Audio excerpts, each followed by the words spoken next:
Para pelaku usaha mikro kecil dan menengah atau UMKM berupaya sekuat tenaga bertahan dari gempuran pandemi COVID-19.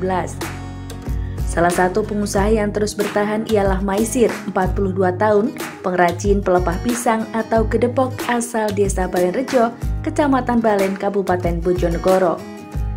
Maisir mengaku dengan mulai merebaknya virus corona pada bulan Februari lalu memang dirasakan sangat memukul UMKM yang ia tekuni. Dampak terhadap kerajinannya tersebut memang sangat dirasakan, seperti penurunan omset, jumlah produksi, dan pemasaran produk. Kalau dibanding dengan kondisi normal, omset Maisir turun drastis hingga 80% semenjak merebaknya virus corona. Maisir memulai usahanya pada tahun 2014 lalu. Sebelum adanya pandemi COVID-19, ia mampu meraup omset antara 10 juta sampai 15 juta setiap bulan. Di tengah pandemi, ia hanya mampu mengantongi 300.000 sampai 600.000 saja per bulannya. Menurutnya, omset yang ia dapat otomatis juga berdampak terhadap kelompok binaan yang selama ini membantu Maisir membuat seluruh produknya. Dari total 27 pegawai binaannya, ia terpaksa menghentikan sementara produksi lantaran masih sangat sepi pemesan. Sistem di sini tidak menggunakan pegawai tetap, melainkan menggunakan sistem borongan dengan memaksimalkan tenaga masyarakat agar mereka juga mendapatkan uang tambahan. Begitu kata Maisir. Meski mengalami penurunan omset, Maisir tetap bertahan dengan segala keterbatasan dan keyakinan yang ada. Adanya pandemi yang bisa dikatakan sangat merugikan, ia tak lantas berserah diri dan pasrah dengan kondisi yang ada, melainkan harus memutar otaknya lebih keras lagi agar tetap bisa bertahan. Sebelum adanya pandemi, bapak dua anak ini memasarkan produknya lebih dengan cara offline dibanding dengan cara online. Untuk sistem offline, ia menggunakan cara paketan di setiap ada kunjungan ke rumahnya dengan memberikan sebuah pelatihan dan souvenir.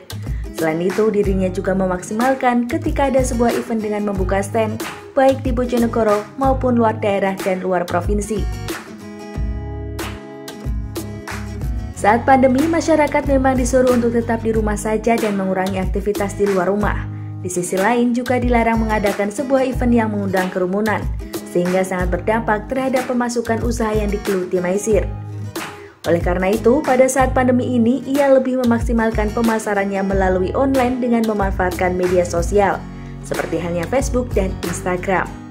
Selain itu juga berusaha membuat kerajinan baru yang dirasa sesuai dengan perubahan kondisi yang ada.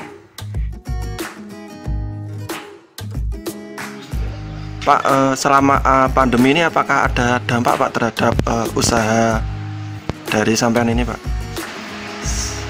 Selama pandemi ini sangat bertahan Pak Mas, bukan ada dampaknya lagi, sangat berdampak luar biasa.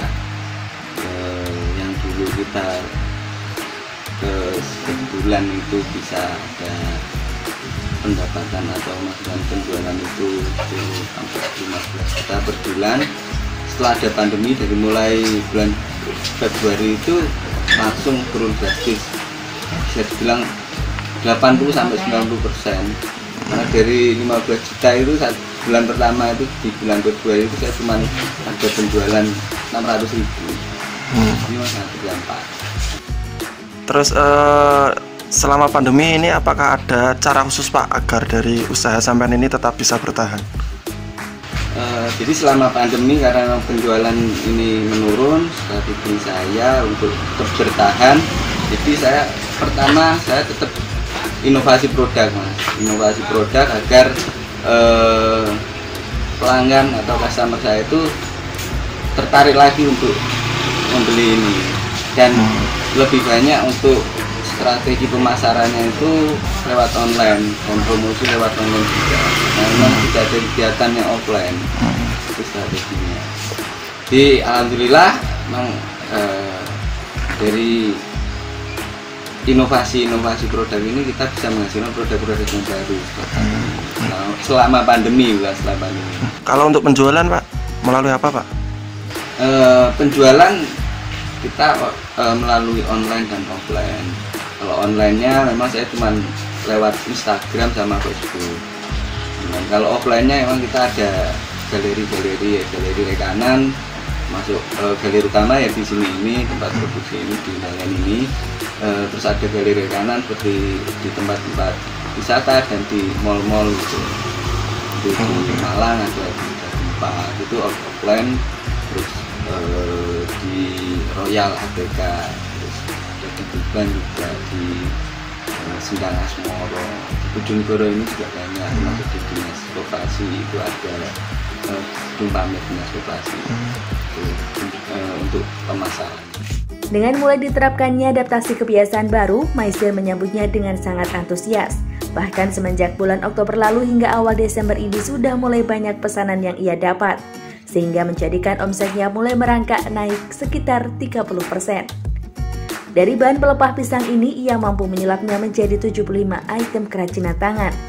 Di antaranya tas, songkok, siluet, tempat tisu, topi, figura, kipas, kap lampu, vas bunga, celengan, piring, tali, jam dinding, kursi, dan lain-lainnya. Kalau untuk kondisi sekarang gimana Pak, setelah diterapkannya new normal atau gitu? Alhamdulillah setelah ada kabar new normal ini, pemasaran atau penjualan kita memang sudah mulai agak membaik ya, agak normal juga karena memang new normal. Yang dulunya kemarin itu bulan Februari sampai September itu pendapatan cuma 300 ribu, sekarang sudah mulai beranjak naik. Jadi yang mungkin ada kenaikan sekitar 30%-an lah dari mulai pertama kali pandemi. Untuk harapan ke depan Pak, untuk usahanya dari sampai dengan kondisi ini Pak? Harapan saya semoga pandemi ini cepat berakhir, karena saya juga gimana ya, kasihan ke pengrajin saya. Dari pengrajin yang dulu 27, sekarang ini saya baru bisa mempekerjakan lagi 5 orang. Jadi semoga pandemi ini cepat selesai dan pemberdayaan masyarakat yang ingin saya terapkan, yang saya cita-citakan dulu bisa segera terrealisasi lagi, kembali normal lagi.